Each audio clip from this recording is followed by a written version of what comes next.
Welcome back to the Practice on Fire podcast. My guest today is Dr. Mike Grossman from Syracuse, New York. I've come to become good friends with Mike through Practice on Fire, through Strategic Coach, and through having a lot in common with this guy. So, Mike, introduce yourself and tell us who you are and what you're doing here. Hey, Mike, thanks so much for having me on. It's better in person, but over a Zoom call, we'll have some fun. Mike Grossman. I have a general practice in Syracuse, New York, where I focus primarily on orthodontics. I also have a large interest in acquiring practices and helping different doctors transition from either wanting to retire to retirement or coming into a practice and getting some ownership and partnership. So I've got a lot of different interests. I feel like tonight we're probably focusing mostly on the ortho for the GP, but happy to talk about whatever you want. Okay, so tell me more about that. Give me the 30-second summary. What are you amongst the best in the world at? I feel that I have a unique ability to help facilitate doctors, especially let's go back and answer that again. Okay. I'll ask you again, and then we'll just cover. I've got like notes now. Yeah, that's cool. We'll just keep going back. So Mike, let's go back to that. Give me the 30-second summary. What are you amongst the best in the world at? I feel that what I'm very good at is helping facilitate orthodontic treatment in my practice, and I've gotten so good at putting it into the daily flow of a general practice. I'm working on helping other docs implement it in their practices. So tell me more of that. You said that you are good at implementing ortho into the daily flow of a practice. What do you mean by that? Well, basically, when you're doing general dentistry, you are needed in the chair for a lot of different procedures, such as implants or crowns or fillings, whereas in ortho, you're delegating a lot of the activities to an assistant. And so I've been able to make that flow in my practice. While I'm doing a crown prep, I can have a couple different chairs of ortho going on and not have to spend too much time with the patients while still delivering what I feel is pretty excellent care. So in an average day for you, how many ortho patients will you see? So I have one column, I have three columns essentially. One fully dedicated to ortho, so that can be 6 to 8. There's a second column that's overflow, crown inserts, and ortho emergencies or hopefully new patient consults. And then I have one more or less production column where we're doing crowns and whatever other general dentistry that I'm doing that day. And will that ortho column be full every day? Yeah, it's pretty full every day. I can't remember a day when I had less than 6 orthodontic patients in some way, shape, or form. So to me, that sounds a little bit different than what most doctors do, because don't most GPs end up having ortho days where they'll only see ortho patients? Is that normal? Yeah, that I feel like is a common mistake actually that doctors will make, and why I think that they might start off by doing some ortho after they've taken some courses and then get frustrated by it because they're just not as productive. That doesn't really go with the daily flow. For one, I feel that, some patients can't go to the dentist on Thursdays. They might need Mondays or whatever it is. I also feel like most of the time you want to be at least somewhat productive every day. And if you have a completely ortho day with no starts, you're not going to be productive at all. And dentists like to be consistently productive. So for me, it's important to just insert it into the daily flow and I have one assistant. All 3 assistants can do ortho, but I have one that is the main ortho driver. And so she takes 80% of the ortho patients and just kind of rolls with it. And it's kind of its own entity. And I'll pop in and do things that only I can do and keep the day going. So how long are these ortho visits? What are you scheduling for them? Typically an hour, and that gives my assistant plenty of time. It gives me time because I delegate a lot in my restorative column as well. If I'm doing crowns, I delegate. They scan for the or scan or take the impression. Um, if they make the temporaries and all of that. So I have different times that I can break away, but the hour-long ortho visit gives us plenty of time to take care of anything that I might need to. Right. And when you tell me that you're scheduling an hour for ortho visits, I'm a little bit surprised by that because I'm used to the traditional orthodontist model, which is multiple chairs, 10, 20-minute visits, try to manage all these patients at the same time, get them in and out quick. And you're the opposite. You're doing long visits every day, 6 to 8 patients a day. Correct. And if you want to keep general dentistry going, I think that you need to have the time there so you can see each and every patient. I still like to see every single patient and check progress and manage their expectations. It doesn't have to take more than a minute or two, but I want to make sure I can do that. Or if different adjustments are needed, and we're typically talking about short-term orthodontics and something that might take 6 to 9 months, you can't just say, "Oh, we'll get to it next time." I need to, make that adjustment or do whatever it is that we need to do, at that point, and I want to have the opportunity to do so. Um, and so, yeah, they're typically an hour, maybe a half hour for Invisalign checks or single arch cases, but our comprehensive and dual arch cases typically get hour-long monthly ortho visits. So by scheduling 30 minutes or 60 minutes per visit, you've essentially turned them into like hygiene recall checks. Yeah, that's how I view it. I've got two hygienists full time, and I'm a bit of a busybody, so I don't mind bouncing around from chair to chair. I'll check a couple hygienists, and then I'll pass through ortho, and then I'll go back to what I was doing. So I'll try and hit that in one swing, and then head back to my chair where I'm, doing dentistry. So Mike, tell me about your path here. How did you get interested in ortho? Where did you learn this? How did you become an expert in ortho for the GP? First, what I did was I partnered up with some older docs in my area that in my practice that both did a lot of ortho, and I took a comprehensive continuum that they had recommended, and that was really good for diagnostics and a little bit of some mechanics, but didn't feel like I was completely ready. But we went into it because I had the mentors there to help, and I had other assistants who could train my assistants, which was key.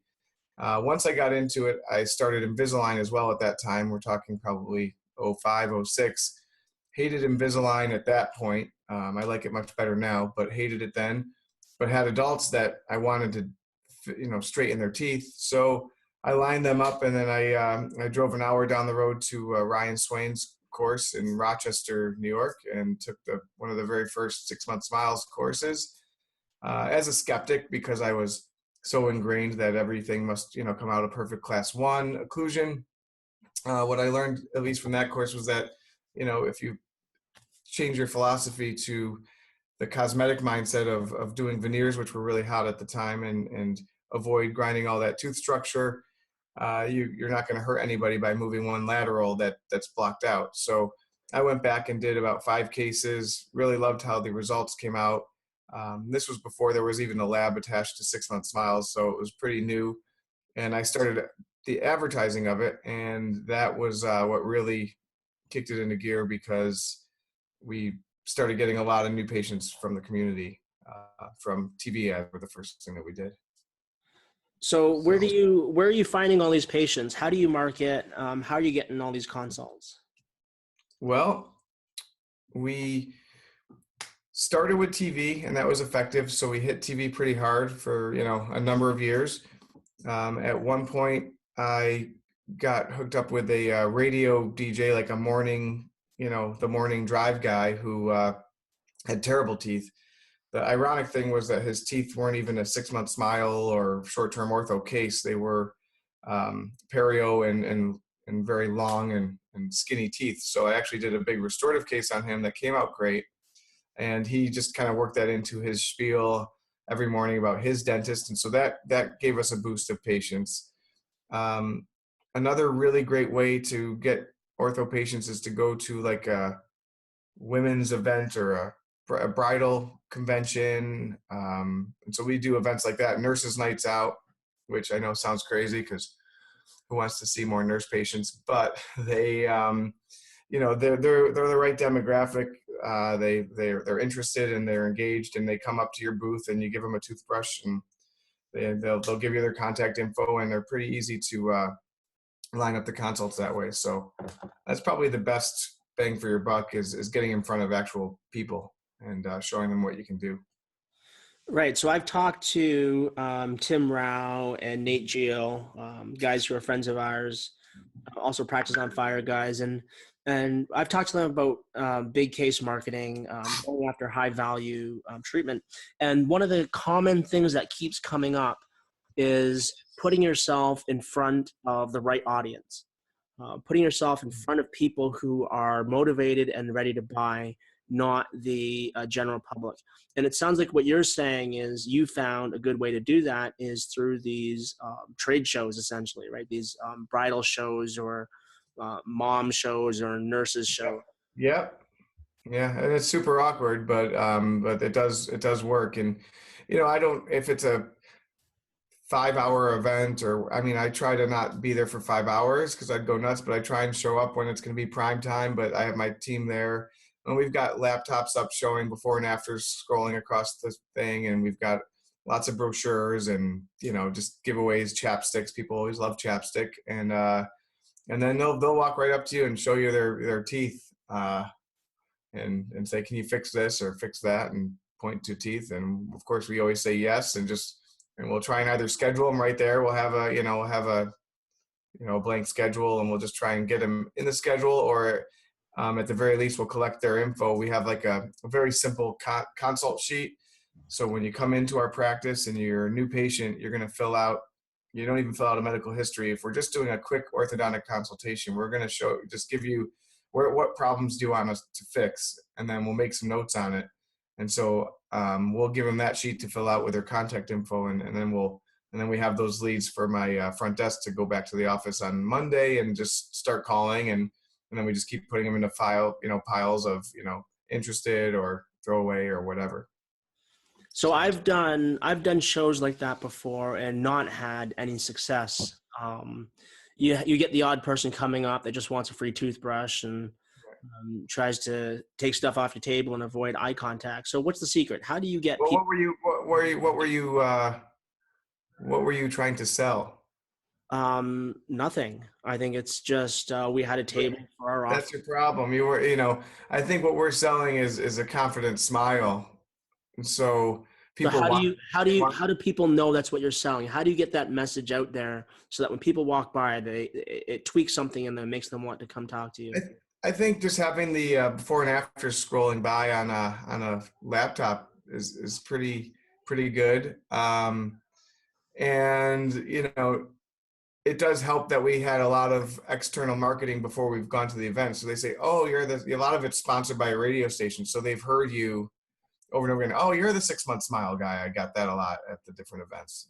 And, it's, I think there's a little bit of everything that goes into it. But I think having a specific procedure, a niche procedure, a lot of people, and Tim Rao and those guys, what essentially they're doing is selling, is helping people market for niche procedures. And I think that's the key. I think if you're just up there trying to be everybody's dentist to everybody, you're not going to have anything that's going to be that bleeding neck, as we say, that drives the patient to your practice.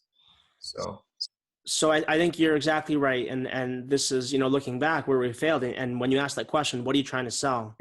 And my answer is, I really have no idea. We were just trying to sell that we have a dental office, same as 100 other people in town. Right. And there's probably 5 other ones at the same show. Maybe that's why we didn't get any traffic.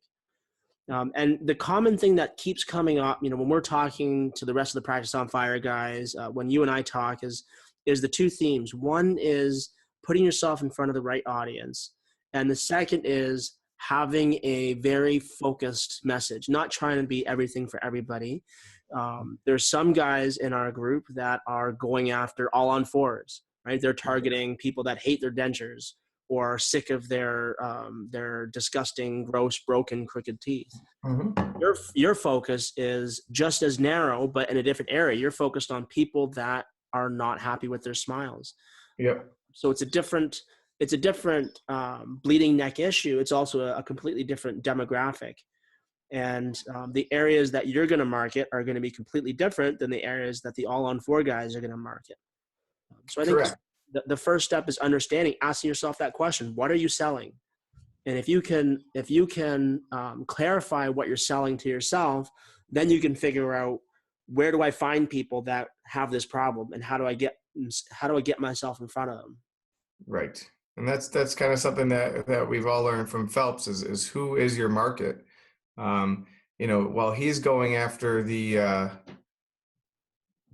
retirement communities for different events, I'd be going after these nurses' nights out, bridal shows, or places where moms are hanging out. Right. So when you see on Dental Town or Facebook, people say, "What do you think about my postcard?" Or, should I do Should I do direct mail? Or who do you recommend for Google pay-per-click? To me, those are the wrong questions to ask. Right. I think the right question to ask is the one you asked me: what are you selling? Right. You Because start from there. I've seen those, and some of them are they're pretty brutal. It's just saying, and no offense to anyone listening, but it's like, hey, we do fillings, and I just don't think you're gonna get the phone ringing with "we do fillings." What problem are you solving for the patient that's unique is a key question to ask. Well, that kind of message is going to get you the type of traffic that I get at trade shows, which is nothing, or people that just want my free toothbrush, and then, or I give away a cupcake, or Ask you whatever. how much is whitening. Get that one allowed. Right. Now, a couple times already now, we've brought up the term bleeding neck. So can you explain to people who might not be familiar with that, what does bleeding neck mean, and how does that apply to marketing?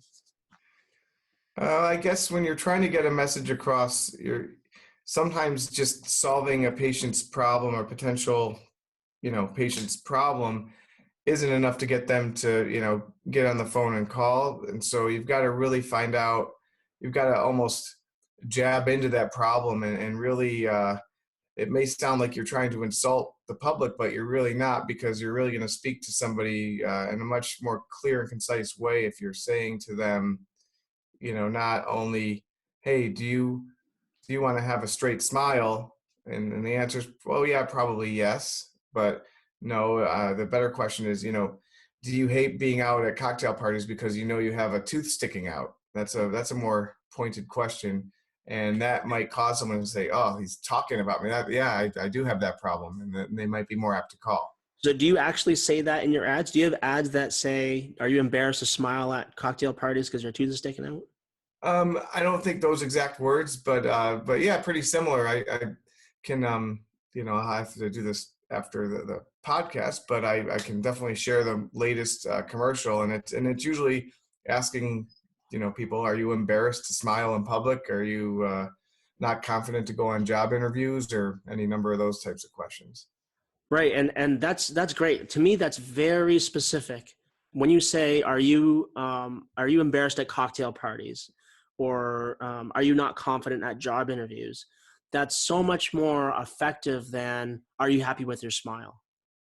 Right. Because Right. what I think you're hoping to do is to find that person that says, oh my God, this guy's talking to me through the radio. Like, how did he know that I went to a job interview last week and didn't feel confident I didn't get the job?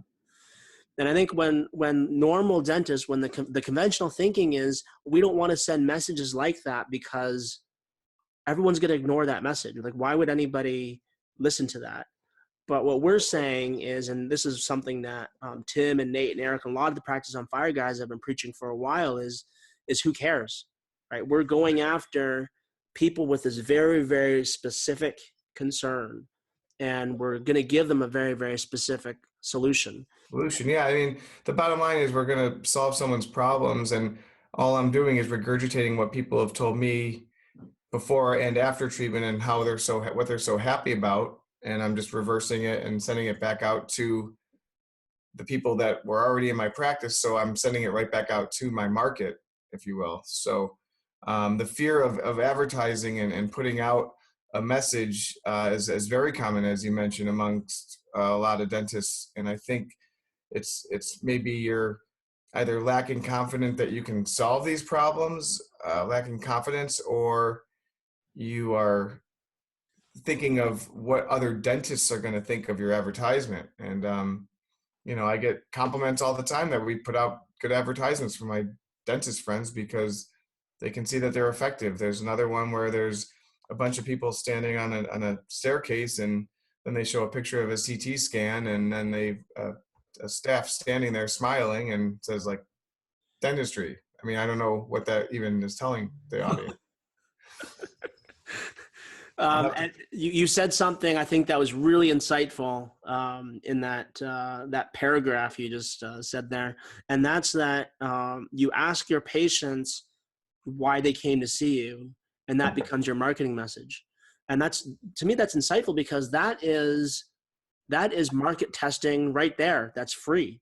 And this is something that Chris Phelps keeps talking about is talking to your patients, finding out why they proceeded with treatment, talking to the ones that didn't proceed with treatment, and asking them why they chose not to.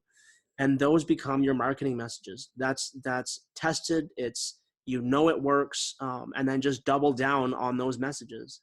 Right, and they become testimonials. I mean, we just shot a new commercial very recently because we're actually changing our branding to Syracuse Straight Smiles, so I can involve a little more Invisalign and a little less tied to one specific brand of treatment. And so in doing that, we had to record new commercials and all that stuff. And those are the patients that are so happy that we we'll ask, and they'll come right out and do a testimonial right on camera for you. And that's definitely out of their normal wheelhouse, but that's how happy they are. So not only do you get good market research, but you also get good marketing from them by using them for testimonials, reviews, and referrals. I mean, we haven't talked about internal marketing at all, but we all know that our best patients are the ones referred by our best patients. So, that's something to not overlook either when it comes to marketing, especially orthodontics, because I have patients who they've come in for restorative. I've talked to them about straightening. They've straightened. Then they have kids, and they've turned into these, over 2 or 3 years, $30,000 cases. That excites me more than these all on fours where we just had a conversation today, right, about, oh, I don't know if I jammed an implant into the mental foramen and they're numb. I mean, I don't want to worry about those types of complications. You guys can keep that. I'll restore them all day, but I'd rather deal with the random bracket falling off once in a while and not someone being numb forever. Yeah. So I don't know. That's let's go back to ortho for the GP. And let me ask you this: what percent of GPs that take an ortho class, whether it's comprehensive or cosmetic ortho, what percent of those GPs actually end up implementing ortho and doing this on a regular basis? Well, I mean, I think that's going to be a complete guess on my end, but from people I've talked to and from courses I've taken, because I've taken, like I mentioned, 6 Month Smiles. Then I've taken a couple by Rick DePaul, who is great for clinical and mechanics and stuff like that. And then all of the POF, meetings where you talk to a ton of people. Gosh, I'd have to say 15 to 20% that really do it, really implement it on a regular basis. I would say out of the people who take those courses, 60 to 70 really would like to. They just don't have a clear way to do it. Okay. Mike, let's go back to that question I'm going to ask you again. Mm-hmm. And this time, don't say you're guessing. Just say it as if it's a fact, because nobody fucking knows anyways, right? All right. Fair enough. Just say all that stuff, but just say, yeah, it's 20%. All right. Okay. Mike, let's go back to ortho for the GP for a second. And um, what percent of GPs that take an ortho class, whether it's a comprehensive continuum or a short-term cosmetic ortho, what percent of these GPs end up actually implementing ortho and making this a significant part of their practice? Well, good question. I'd say from personal experience, talking to tons of doctors and just people I've taken the courses with, it's not more than 20% of the docs who take all these courses, especially some of these really long, expensive, like the POS. I can't remember what it stands for. Progressive Orthodontic System. Is it really called POS? Yeah. But it's a great course. But I mean, it's really long and really involved, and they, I don't know a lot of people who really do that on a regular basis. And then into the cosmetic stuff, maybe even fewer because there's less time involved. And so you've taken a weekend PowerProx 101 course, and you really need a level of confidence and support to move on. And I would say less than 20% probably do it on a regular basis. And I would say that after taking the courses, at least 80% would love to if they had a way to do it. Yeah, and I think I put myself in that 20% boat because when I was maybe a few years out, like a lot of people, I thought, oh, there's a lot of patients that I see with some crooked teeth and would probably be open to ortho. So why didn't I learn how to do it? So I did a comprehensive ortho course in Ontario, and I don't remember, it was like 6 weekends or something like that. It was pretty in depth, so it's a huge investment in time and money. And I was pretty eager to go after. I felt like, yeah, this is pretty cool. I think I can do this, and I have a much better understanding of the mechanics and the science behind ortho. And I tried it for, I probably gave it a shot for a good couple years, and it just never happened. It never clicked. 2 years in, it was still so frustrating. I always didn't look forward to ortho patients. It made me nervous, anxious, frustrated.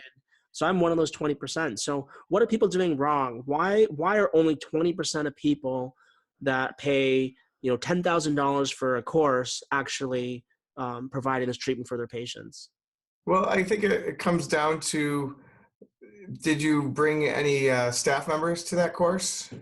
I don't even think they offered any staff members. Did you? It was very clinical and research based learning.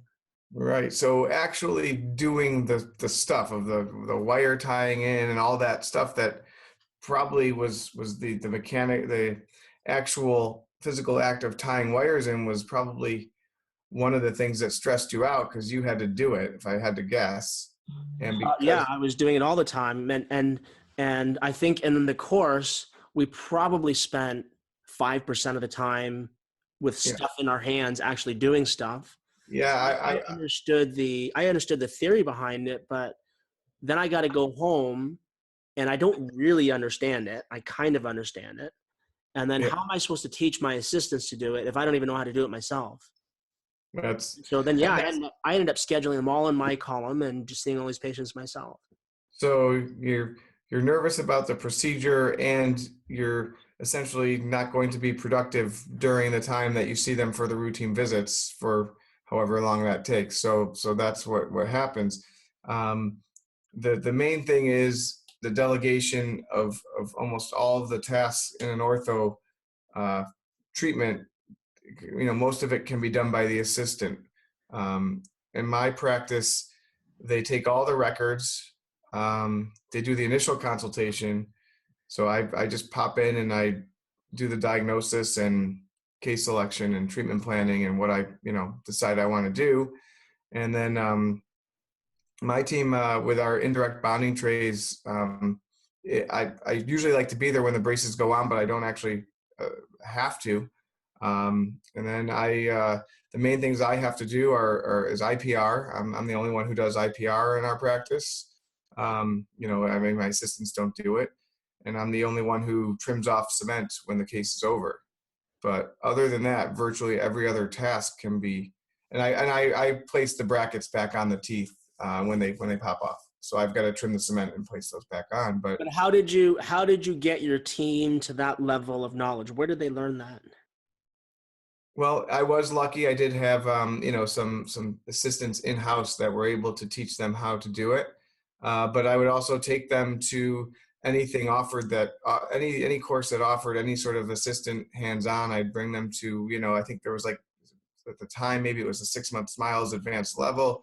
Certainly, I brought them to Rick DePaul's course once they already knew how to do a lot of these things. And Rick DePaul had a great course. I don't know if he still does it, but a master's tips and tricks or whatever. And so I had my one who I call now my ortho queen. She took such crazy notes on that, and she was on his website just studying.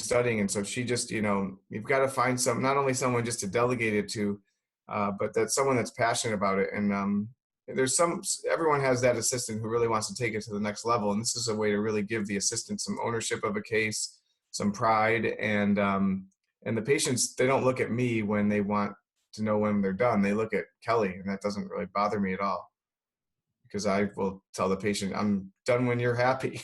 So they really rely on that main staff member. So I think that's the difference. Okay. Mike, I got another question for you. Finish this thought for me. 80% of the frustrations of GPs doing ortho would disappear if dentists would just blank, if they would just do what? Let go of control. I treat these cases from a team approach. I want my main ortho assistant to really be a main part of the treatment, and I want her to definitely do a lot of the hands-on stuff, so I'm freed up to do other things. And dentists don't like to give up control, and they don't think anyone can do anything as good as they can.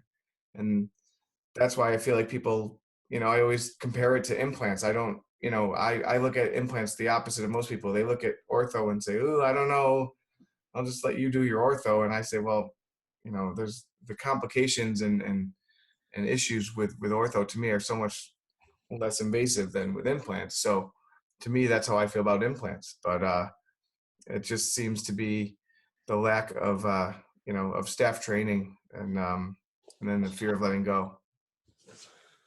Mike, what's the one thing that people listening should take away from our chat tonight? Well, hopefully they've gotten a little bit of a different mindset as to implementing orthodontics. And I don't know, what's the one thing to make sure you get your staff trained and are confident with their skills, so you can offer what is essentially a pretty easy and low stress procedure. So if somebody listening wants to follow in your footsteps, they want to learn more, what resources are available? Where should they go to? Are there books? Are there websites? Are there courses that you'd recommend? What's the next step for somebody listening? Well, if someone's done zero ortho, I would start with like a Rick DePaul Power Prax 101 course. If you've done I'm going to be putting on a course coming up soon called Cosmetic Orthodontic Implementation, and it's going to be basically an implementation workshop for docs who want to do more. And it's going to be a small group. It's going to be pretty much mandatory that you bring an assistant. And what the plan is to do something, I think, that's unique to CE, and that is to flip it and put it on the attendees and figure out everything. We'll have all sorts of different worksheets and exercises to figure out exactly what you need to do when you get back to the practice, everything from supplies to lab to case selection, and provide the support. And you'll have your team member there that's going to be held accountable to do most of this. The other unique thing about our course is that we're planning on having live patients in my office and doing over the shoulder and some hands-on activities with both models and patients. So you'll have 2 full days of straight implementation exercises for your practice specifically. So if you're Michaeling and you have some background, but mechanically you're not really up to speed, we can give you some of the easier cases. And then if you're really into it and you want to learn some advanced stuff, we'll have cases set up for those people, and we'll try and really make it a valuable experience for everybody. And that's So brand new. Go ahead. this course is aimed at people who already have some foundation of knowledge and just need help implementing. Is that accurate? Yes, that's accurate. Yep. Now, the other thing you said that I didn't know from before is you're having live patients. Yeah, is that normal? I don't know any other ortho courses that do live patients. Do you? I don't either. And there's only so much you can get with models, and a lot of it's going to depend on what the dentists and assistants from other areas can do legally in New York State, which I've been looking into. But to me, it's basically assistant stuff. I wouldn't have the docs come in and trim off cement, one, because I would assume that they would know how to trim enamel, to trim cement off a tooth, but two, because then we'd have licensure issues. But for all of the rest of the stuff, from taking records and everything else, I think with some direct supervision, we can do a lot of hands-on stuff and at least see what these things look like in a mouth, and see, I'll have a bunch of ortho patients scheduled, and so they'll get to see some of the real live complications and issues that we deal with, see what patients' expectations are, get to see hopefully 20 or so cases in progress, starting, middle, finishing. And I think that would be valuable. And again, I think it's unique to my idea compared to other ortho courses. Yeah, I think that's huge. And I think that would be a big help in giving somebody the confidence to take this stuff home, because, you can learn the theory, you can work on models, but I know as a clinician that I want to see the nitty gritty of actually how you do this day to day. Like, I want to see, where do you position yourself? How do you retract? How do you isolate? How do you deal with difficult patients? How do you deal with complications when something goes wrong? I want to see you make a mistake and how you fix it. Those are the things that, if I see that live, then it gives me a lot more confidence in person, and I can execute this myself. Yeah, that's the idea. So that's something that can be found. We're going to have a launch date in May, and probably another session in September, and it should be probably limited to 10 docs and one staff member per doc, so 20 people total. So it'll be small enough that everyone will get to see a bit of everything and get their hands on a bunch of different cases, is my hope. Okay. Okay, Mike, is there anything else you want to cover? Any points that we missed that we should hit? No, I don't. I mean, just the fact that, this is, as far as the implementation workshop goes, it's based on what the docs who come to it really want to achieve. I think that's the main goal of that. And if you're hesitant to do ortho, but you feel like you're really good at it, but you don't feel like it's productive, then you might want to start by taking the time at your own practice and actually taking some time to train the staff member on exactly how you do things. And I think that would free you up to be more productive, as well as keep the orthodontic cases going. Okay, Mike, so we've covered a lot of territory. You introduced some great ideas, from getting in front of the right audience, your ideas about the trade shows and how to get traffic to your booth, which I'm horrible at. You talked about the importance of staff training, and you gave us some solutions to that as well. There are some problems, though, with the format of how we're talking about this, and I want to just end off by identifying some of these problems and offering our listeners a solution to them. First, it's just the way that our memories work, which is frankly not very well. So a couple days from now, people won't remember our names or most of what we talked about. And what they do remember is going to be very blurry and confused.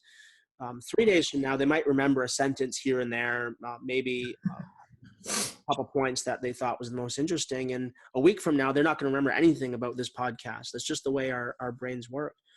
People will have moved on completely to other things. And the past hour or so will be a complete waste of time. So that's the first problem, is our memories. Second, there's a problem with how we process ideas and information, because as good as your ideas were, it's not enough. And that's the failure of this format, because ideas without application, without implementation has no value. You need the tools, you need help, you need support.